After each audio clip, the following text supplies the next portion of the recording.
This is Gay again. This is segment B, if you will, part 2, talking about the census record and using it.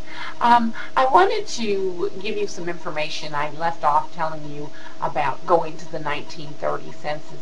And so I do want to tell you that as you go to that 1930 census, if you'll always keep in mind that in 1929 there was the Depression. And as a result, many families boarded together. Many people were living in homes of other people as boarders. And what often happened is when the census taker came to the home, instead of them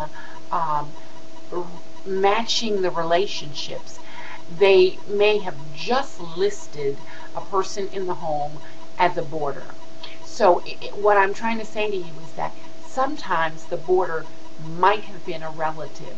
Sometimes the boarder may not have been a relative.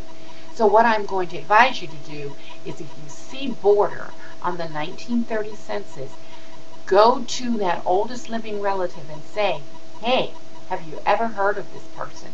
Because it may have been a family member. Just recently I was helping a lady to do this. And I said to her, there was a boarder living in that house. She says, oh my goodness, that's my aunt. So always take that information, go to that relative and ask if it's a person they knew about.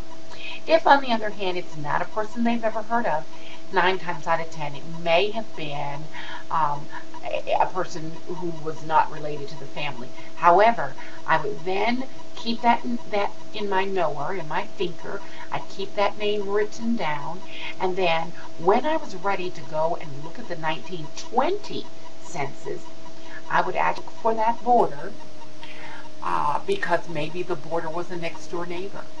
Or possibly you may find that they were actually a family member and that on the 1920 census, the census taker actually showed you the relationship between the head of the household and the person that was called a boarder on the 1930 census.